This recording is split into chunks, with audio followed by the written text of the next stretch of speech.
નમસ્કાર દોસ્તો, હું આપનો સાથી રજનીકાંત ભારતીય. મિત્રો, હાલમાં ગુજરાતમાંથી નકલી દવાનો જથ્થો ઝડપાયો છે અને આવું વારંવાર થતું આવે છે. ગુજરાતમાં કરોડો રૂપિયાની નકલી દવાઓ આવી રહી છે અને એ મેડિકલના માધ્યમથી તમારા ઘર સુધી પહોંચી રહી છે. તો ગુજરાતમાં આટલા મોટા પ્રમાણમાં નકલી દવાઓ કેમ આવી રહી છે? તો એનું એક કારણ તમે પણ છો. કારણ કે તમારે બૂટ ખરીદવા હોય તો એમાં ક્વોલિટી જોઈએ. બાટા કે એડિડાસના બૂટ લેવા જાઓ તો એમાં 1499 રૂપિયા પ્રિન્ટ છાપેલી હોય તો તમે ત્યાં પૂરેપૂરા રૂપિયા ચૂકવો છો. 4999 રૂપિયા કિંમત છાપેલી હોય તો એ બૂટના તમે 4999 રૂપિયા પૂરા ચૂકવો છો. પણ કોઈ વ્યક્તિ જો તમને એમ કે 4999 રૂપિયાના એડિડાસના બૂટ તમને ફક્ત 2000 રૂપિયામાં આપશું તો તરત જ તમે શંકા કરો છો કે એડિડાસના બૂટ જો 2000માં મળે છે તો એ બૂટ નકલી હશે. પરંતુ આવી શંકા તમે દવાઓ બાબતે નથી કરતા કે જે દવાઓમાં માત્ર 100% માર્જિન છે એ દવાઓ ઉપર આ લોકો 20 થી 80% ડિસ્કાઉન્ટના પાટિયા મારીને બેઠા છે. તો આ દવાઓ નકલી છે કે અસલી એ શંકા તમે ક્યારેય કરતા નથી, પરંતુ ડિસ્કાઉન્ટના પાટિયા જોઈને દવા ખરીદો છો. એ દવાઓ જે તમારા જીવન સાથે જોડાયેલી છે. દવાઓની ઘણી બધી આડઅસરો હોય ત્યારે નકલી દવાઓની આડઅસર કેટલી ખતરનાક હોય એના વિશે તમે હજુ પણ સભાન નથી. કારણ કે આ દવાઓની આડઅસર એટલી ગંભીર હોય છે કે તમારા શરીરના દરેક અવયવોને અસર કરે છે અને વર્ષોથી તમે ડિસ્કાઉન્ટના નામે આ નકલી દવાઓનું ઝેર તમારા શરીરમાં, તમારા પરિવારના સભ્યોના શરીરમાં રેડી રહ્યા છો. ત્યારે હવે જાગૃત થવું જરૂરી છે અને દવાઓ ની ખરીદતી વખતે નકલી દવા છે કે નહીં એનાથી બચવા માટે શું કરવું એ વિશે આપણે આજે વિડીયો કરી રહ્યા છીએ. તો દોસ્તો, અત્યારે ગુજરાતમાં તમે તમારી સોસાયટીની બહાર જઈને નીકળશો તો તમને ચારે બાજુ મેડિકલ સ્ટોર્સ દેખાશે. અત્યારે પાનના ગલ્લા કરતાં પણ વધુ મેડિકલ સ્ટોર છે. તો શું આ બધા મેડિકલ સ્ટોર્સ કાયદેસર છે કે ગેરકાયદેસર એ ચકાસણી તમે ક્યારેય કરતા નથી. પરંતુ હા, ડિસ્કાઉન્ટના પાટિયા માર્યા છે કે નહીં એ તમે ચેક કરો છો. વધુ ડિસ્કાઉન્ટ આપતા હોય એ મેડિકલ સ્ટોર્સમાંથી દવા ખરીદો છો. અત્યારે ગુજરાતમાં 70% કરતાં પણ વધુ મેડિકલ સ્ટોર્સ ગેરકાયદેસર ચાલી રહ્યા છે અને normally drug and cosmetic act મુજબ દવાનું વેચાણ ફક્ત ફાર્માસિસ્ટ જ કરી શકે. પરંતુ ગુજરાતમાં ફૂડ એન્ડ ડ્રગ વિભાગમાં એટલો ભ્રષ્ટાચાર વ્યાપી ગયો છે કે અત્યારે 70% કરતાં પણ વધુ મેડિકલ સ્ટોર્સ માત્ર ફાર્માસિસ્ટના લાયસન્સ ઉપર ચાલી રહ્યા છે. એટલે કે કોઈ ફાર્માસિસ્ટ છે એનું દેખાવ પૂરતું લાયસન્સ મેડિકલમાં હોય, પરંતુ ફાર્માસિસ્ટ બીજે જ નોકરી કરતો હોય અને એની જગ્યાએ તમને 10-12 પાસ લોકો દવા આપતા હોય કે જે લોકોનું દવાનું નોલેજ નથી અને જે લોકો ફક્ત રૂપિયા કમાવા માટે જ આ પ્રોફેશનમાં આવ્યા છે અને રૂપિયા કમાવાની લાલચમાં એ લોકો નકલી દવાઓ પણ તમને પધરાવે છે. ડિસ્કાઉન્ટની લાલચ આપીને વર્ષોથી આ કાળો કારોબાર કરી રહ્યા છે.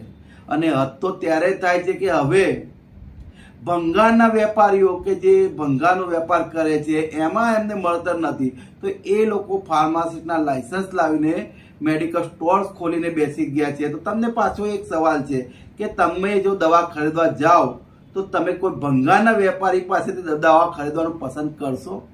તો આ વર્ષોથી ચાલી રહ્યું છે અને આ બાબતે ફક્ત હું જ નહીં, જે જાણકારો છે એ પણ બોલી રહ્યા છે, એ પણ પોલ ખોલી રહ્યા છે. હાલમાં જ ન્યૂઝ કેપિટલમાં એક ડિબેટ થઈ હતી જેમાં કમિશનર હેમંત કોશિયા મોજૂદ હતા. એમની જ હાજરીમાં ડોક્ટર વસંત પટેલે ફૂડ એન્ડ ડ્રગ વિભાગના અધિકારીઓના ભ્રષ્ટાચાર અને ગેરકાયદેસર ચાલતા મેડિકલો વિરુદ્ધ અવાજ ઉઠાવેલો અને આ ડિબેટમાં ડોક્ટર વસંત પટેલ સ્પષ્ટ બોલ્યા હતા કે ફૂડ એન્ડ ડ્રગ વિભાગ ભ્રષ્ટાચાર કરે છે. એમ છતાં કમિશનર હેમંત કોશિયા પાસે એ સવાલનો કોઈ જવાબ નહોતો. તો આપણે આગળ વાત કરીએ પહેલા એ વિડીયો જોઈ લઈએ.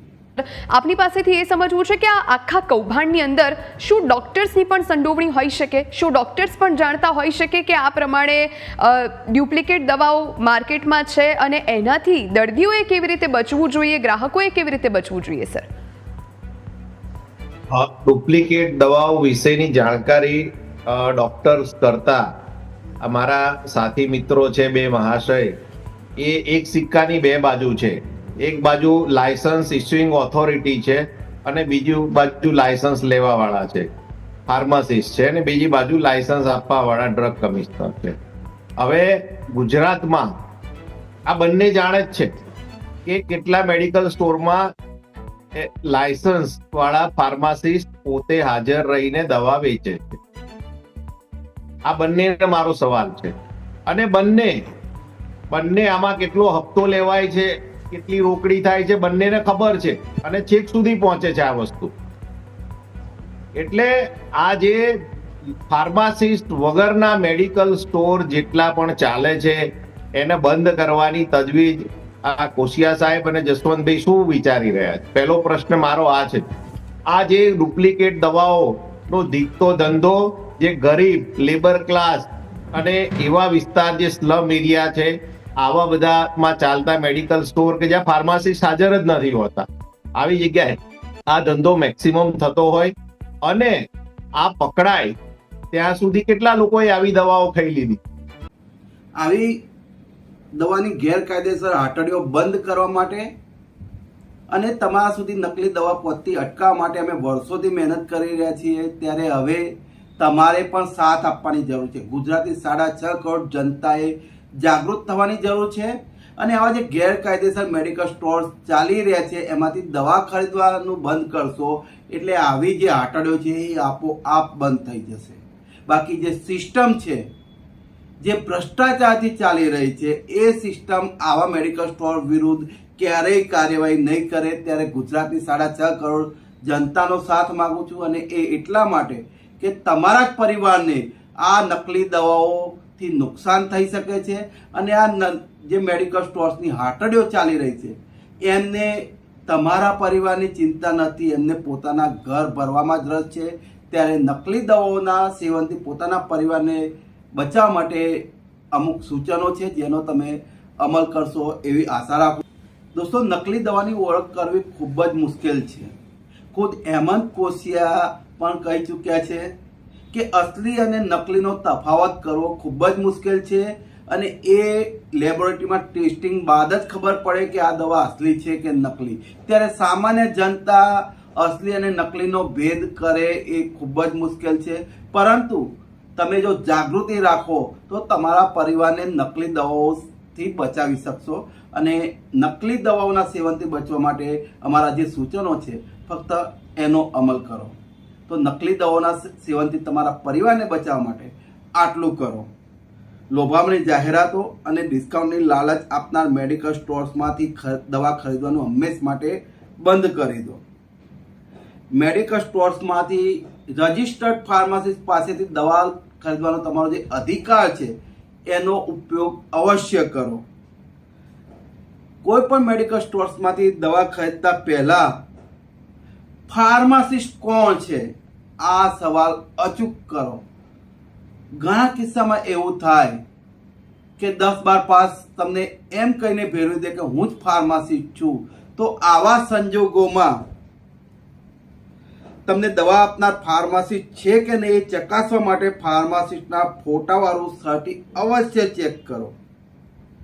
આવું સર્ટી હશે જે ફાર્મસી કાઉન્સિલ દ્વારા ફાર્મસી પૂર્ણ કર્યા બાદ રજિસ્ટ્રેશન સમયે ફાર્મસી કાઉન્સિલ દરેક ફાર્માસિસ્ટને આપતી હોય છે અને આ રજિસ્ટ્રેશન સર્ટી દરેક મેડિકલ સ્ટોર્સમાં ગ્રાહક દેખી શકે એમ લટકાવવાનું હોય છે. અગાઉ જ્યારે આદેશરા સાહેબ ફૂડ એન્ડ ડ્રગ વિભાગના કમિશનર હતા ત્યારે કોઈ પણ ફાર્માસિસ્ટને મેડિકલ સ્ટોરમાં નિયુક્ત કરતી વખતે ફાર્માસિસ્ટના 6x4 મોટી સાઇઝના ફોટાવાળું એક સર્ટી આપતા હતા અને જે મેડિકલ સ્ટોર્સમાં ગ્રાહક કે દર્દી જોઈ શકે એ રીતે લટકાવવાનું અથવા ટાંગવાનું રહેતું હતું અને જેના કારણે દર્દીઓ ફાર્માસિસ્ટને ઓળખી શકતા અને જે ફોટાવાળો વ્યક્તિ છે એ જ વ્યક્તિ પાસેથી દવા લઈ રહ્યા છે. એના કારણે એમને એમના સ્વાસ્થ્ય પ્રત્યે ચિંતા નહોતી. પરંતુ કમિશનર હેમંત કોશિયાના રાજમાં એ પ્રથા બંધ થઈ ગઈ છે. કમિશનર હેમંત કોશિયાએ એવા પ્રયત્નો કર્યા છે જેથી કરીને ગેરકાયદેસર ચાલતા મેડિકલ સ્ટોર્સ સંચાલકો, 10-12 પાસ લોકો અને ફાર્માસિસ્ટોની ઓળખ અશક્ય બને. ત્યારે તમારી જાગૃતિ જ તમને બહેતર આરોગ્ય આપી શકે છે, સારી દવાઓ આપી શકે છે. દવા ખરીદતા સમયે દવાનો ઉપયોગ અને આડઅસરોની માહિતી ફાર્માસિસ્ટ પાસે અવશ્ય માંગો. ઘણી જ વખતે તમે શરદીની કે ખાંસીની દવા ખરીદતા હોય છો તો એ દવાની આડઅસર છે કે એ દવાના સેવનથી તમને ઘેરાણ આવતું હોય છે, ઊંઘ આવતી હોય છે. ત્યારે એક ફાર્માસિસ્ટ જ તમને સાચી સલાહ આપશે કે આ દવા પીધા પછી ડ્રાઇવિંગ કરતા નહીં, કારણ કે જોકા આવશે જેના કારણે અકસ્માત સર્જાઈ શકે. ત્યારે કોઈ પણ દવા ખરીદો તો એની આડઅસર વિશે ફાર્માસિસ્ટને અવશ્ય પૂછી લો. દવા ખરીદતી સમયે એની મેન્યુફેક્ચરિંગ ડેટ એટલે બનાવટની તારીખ અને એક્સપાયરી ડેટ એ ચેક કરવાનું ભૂલતા નહીં, કારણ કે ઘણી વખતે એવું પણ બને કે એક્સપાયરી દવા પર મેડિકલ સ્ટોર સંચાલકો તમને આપી દેતા હોય છે. મેડિકલ સ્ટોર્સમાંથી દવા ખરીદ્યા બાદ બિલ લેવાનો આગ્રહ રાખો અને બિલમાં ફાર્માસિસ્ટની સહી છે કે નહીં એ ચેક કરો, કારણ કે ભવિષ્યમાં જ્યારે આ દવાથી તમને આડઅસર થાય કે એનાથી જોખમ ઊભું થાય તો બિલ હશે તો તમે એની વિરુદ્ધ મેડિકલ સ્ટોર સંચાલક વિરુદ્ધ દાવો કરી શકશો. દોસ્તો, ફાર્માસિસ્ટ આપે દવાનું જ્ઞાન, રહેશે આપનો પરિવાર કુશળ અને ખુશાલ. મિત્રો, તમારી જાગૃતિ જ તમારી સુરક્ષા છે. નકલી દવાઓના સેવનથી તમારા પરિવારને બચવા માટે તમારે જાગૃત થવું જરૂરી છે. જય હિન્દ, જય ભારત.